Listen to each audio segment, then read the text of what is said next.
Hey, what's up, Internet? I'm Christiane Cordero, and this is the 734 from WCCO. We know most of you are on your way to work, about to head out the door, so let's get you started with today's weather. A whole lot of swimming happening in the air. Outrageously humid is what Katie Steiner said in her forecast. We're going to hit 85 degrees today with that sun. It's probably going to feel a little bit warmer. And do not turn that AC off. If you are hoping for fall, you're going to have to hold out a little bit longer.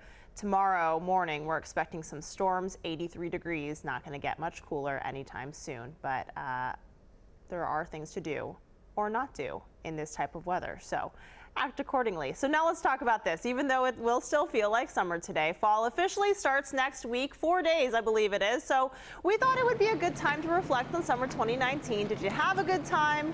We want to hear about it. Share a favorite memory from this summer. Maybe you went out on the boat a whole bunch of times. Maybe you're still going out. A day like today might be a good time to get out there, maybe a little bit less crowded too. So those of you watching on Facebook, leave a comment right here. We'll read through a few of those in a moment. In the news this morning, we've been talking about a rise in crime in downtown Minneapolis. Now 20 people have been arrested, all connected to brutal robberies downtown. 18 of the people have now been charged. They range in age from 15 to 27 years old.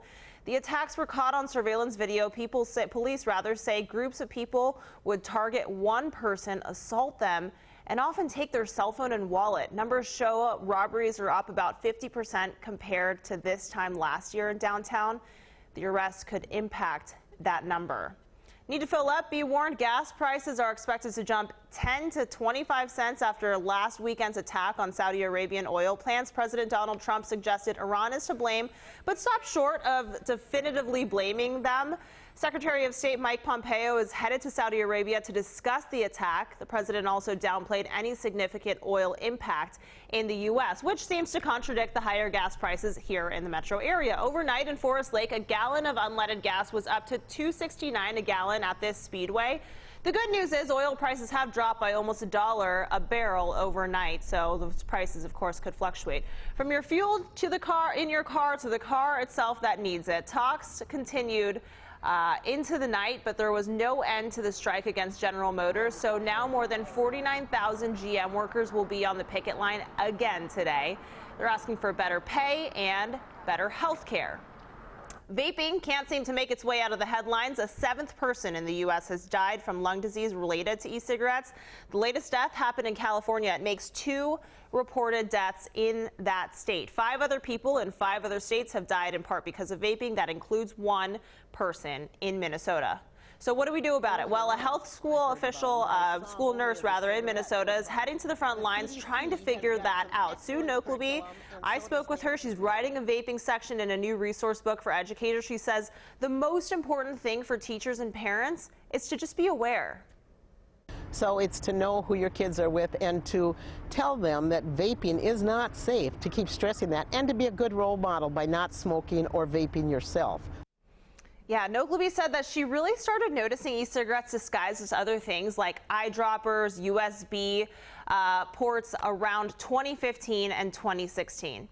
If you're heading out into the heat today, add Fort Snelling State Park to your list if you want. After 6 months, it finally reopens today. Flooding in March closed the park's buildings, roads, and waterfront, keeping the DNR plenty busy with repairs this summer. Check this out. A San Diego councilman captured the moment that his hot air balloon flew through his neighborhood and almost hit houses. That is just incredibly close to those houses there. You might be thinking, wow, that's rare. Well, kind of. He says this is the 2nd time this year a balloon has crash landed in that area. He gave credit to the pilot for safely landing in a nearby parking lot. Otherwise, that would be pretty frightening stuff for people who are seeing it. All right, White Claw is learning the law of supply and demand. America is running out of the popular hard seltzer, and the shortage might not end until next year. What are we going to do? White Claw says it has purposely limited supply to make sure it can keep serving all of its markets. No word when the store shelves will be fully restocked. There are local options, too, for what that is worth. A major recall this morning. Ford says more than 300,000 SUVs have seats that can hurt drivers. The car maker says the recall is for the 2017 Explorer. The problem is the power seats come with sharp edges and can cut drivers and passengers.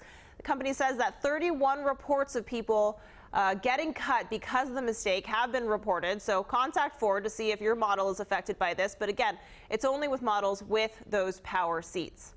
An American swimmer just completed an impressive feat this morning. Sarah Thomas is now the first person to swing the English Channel not once, twice, 3 times, but 4 times non-stop. It took her more than 54 hours.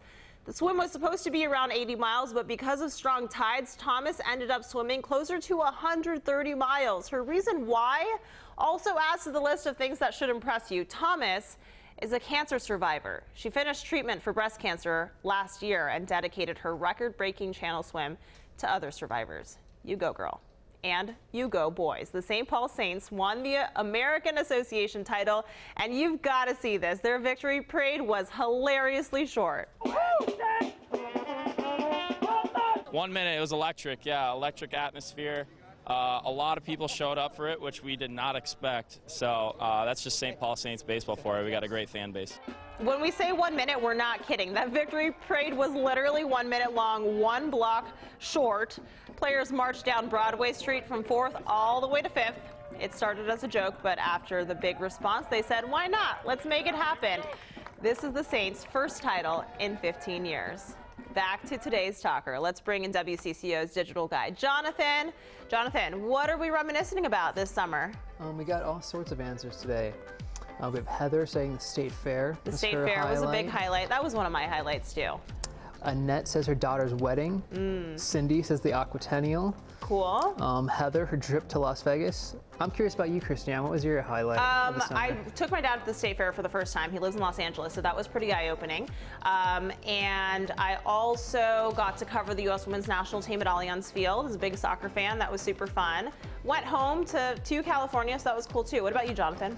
I got to go to France, which was awesome. Good one. Rock climbing just south of Paris in this forest called Fontainebleau. Oh, which very is probably cool. my highlight. Yeah, that's hard to beat for sure. You can try for next summer, though, I guess. Thanks, Jonathan. That's it for now. This is the 734 from WCCO, and most of the Twin Cities are on the go, so why not make us your place for mobile news? We'll be back here tomorrow at 7:34. Until then, be nice to each other out there on the internet.